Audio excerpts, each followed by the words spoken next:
प्यारे दोस्तों, इस जंगल के सभी पंछी हंसी खुशी रहा करते थे, लेकिन एक टूनी चिड़िया ही थी जो खामोश बैठी रहा करती थी।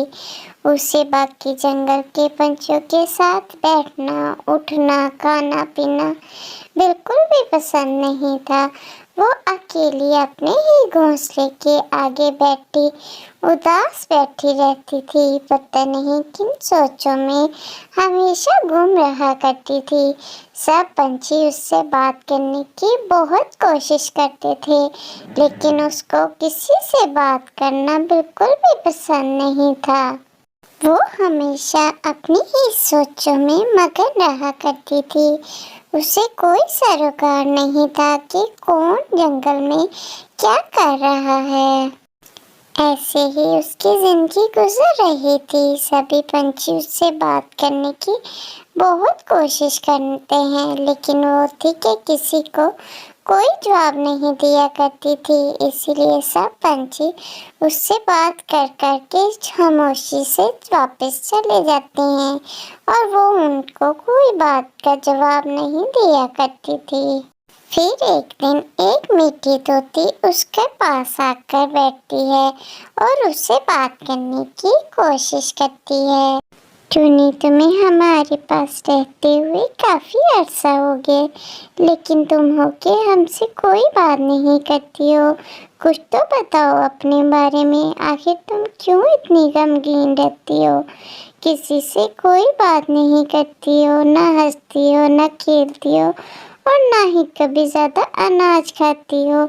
ऐसे तो तुम्हारी सेहत भी बिगड़ जाएगी। तुम किसी से अपने दिल की बात करोगी तो तुम्हारा मन हल्का हो जाएगा। इसलिए तुम मुझे बताओ कि तुम्हें क्या हुआ है, तुम क्यों इतनी गमगीन रहती हो? लेकिन टूनी उससे पलटकर कोई जवाब नहीं देती। दूसरे दिन फिर वहाँ टुनटुनी चिड़िया आती है और वो भी टूनी से बातें करती रहती है, लेकिन टूनी उसको भी कोई जवाब नहीं देती। टूनी मीठी बता रही थी कि उसने तुमसे बात करने की बहुत कोशिश की, लेकिन तुमने उसे कोई जवाब नहीं दिया। तुम क्यों नहीं हमसे बात करती? क्या हम सब तुम्हें अच्छे नहीं लगते?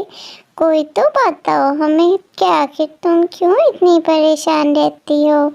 टूनी उसको भी कोई जवाब नहीं देती। फिर सारे पंछी मिलकर जंगल के मुखिया मिट्ठू को टूनी के पास भेजते हैं।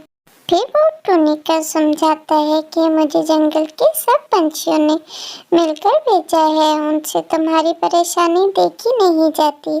तुम कोई बात करो, हमसे अपना दुख शेयर करो तो तुम्हारा दुख हल्का हो जाएगा। जंगल के सारे पंछी तुम्हारे लिए बहुत परेशान हैं।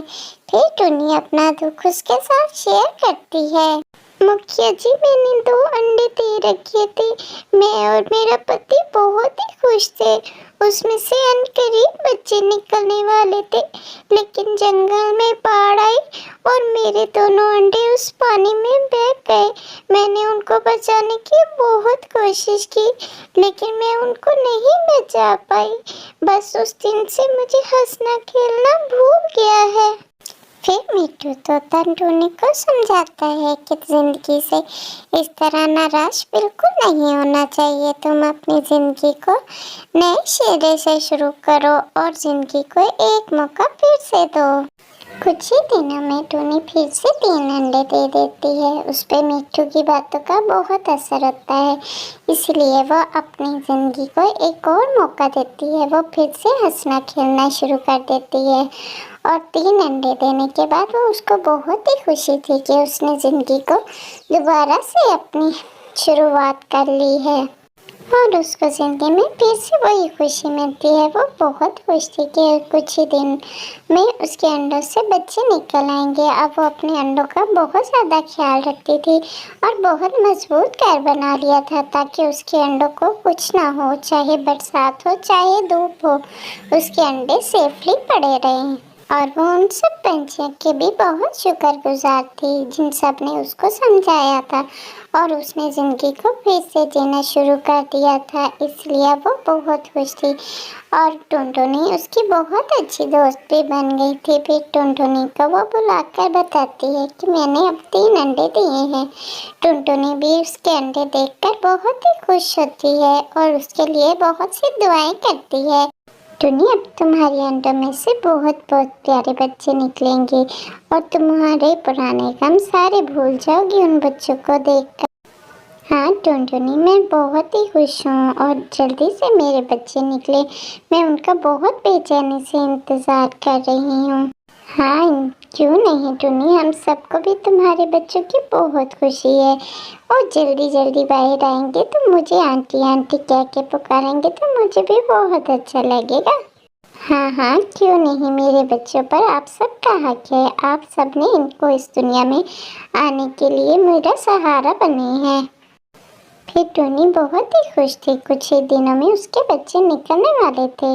फिर वो टुनू से कहती है कि तुम प्यारा प्यारा अनाज ढूंढ के लाओ, क्योंकि हमारे बच्चों को कुछ नरम ग़िज़ा खाएंगे जब पैदा होंगे तो कुछ ही लम्हों में वो अंडों से निकलने वाले हैं, इसलिए तुम जल्दी से अनाज ढूंढ के लाओ मेरे बच्चों के लिए। टुनू भी बहुत खुश था कि अब उसके अंडे सही सलामत हैं तो उसमें से बच्चे भी सही सलामत निकल आएंगे।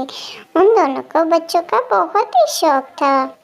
हाँ हाँ टूनी, मैं सब कुछ उनके लिए जमा कर लूँगा, तुम्हें फिक्र करने की कोई ज़रूरत नहीं। तुम बस मेरे बच्चों का ख्याल रखना और इन्हें कोई तकलीफ़ मत होने देना। मैं उनकी हर ज़रूरत पूरी करूँगा, तुम्हें परेशान होने की कोई ज़रूरत नहीं। हाँ हाँ टुन्नू जी, बिल्कुल मैं जानती हूँ आप उनका बहुत अच्छे से ख्याल रखेंगे, पर मुझे भी तो कुछ नसीहत करनी होती है ना आपको। फिर टुनी के अंडों में से बहुत प्यारे 3 बच्चे, जिनमें से एक गोलू, एक सुनहरी और एक पिंकी, उन तीनों का नाम टुनटुनी ने ही रखा था। टुनटुनी को भी बच्चों का बहुत शौक था, इसलिए उनके नाम उसने रखे थे। टुनी बहुत ही खुश थी अपने प्यारे प्यारे बच्चों को देखकर। टुनी, तुम कुछ भी कहो, मैं तो सारा दिन इनके साथ खेलूंगी। मैं बिल्कुल भी इनको एक पल के लिए छोड़कर नहीं जाऊंगी। मैंने तो घर का सारा काम समेट लिया, बस सारा दिन इन्हीं के खेलने के लिए। सारा दिन मैं अपने भांजों के साथ खेलूंगी। हाँ हाँ टुनटुनी, क्यों नहीं, पर तुम्हें सब दोस्तों से कहना होगा कि जल्दी से हमारे चैनल को सब्सक्राइब करें, फिर ही तुम मेरे बच्चों के साथ सारा दिन खेल सकोगी। इसीलिए जल्दी से प्यारे बच्चों वीडियो को लाइक और सब्सक्राइब करिए और देखिए हमारी प्यारी प्यारी वीडियो जो है सिर्फ आप लोगों के लिए। फिर सब पंछी टुनी के लिए बहुत ही खुश थे और टुनी भी अपनी ज़िंदगी में अब बहुत खुश है। वो अपने बच्चों से बहुत प्यार करती है और सब उनका बहुत ख्याल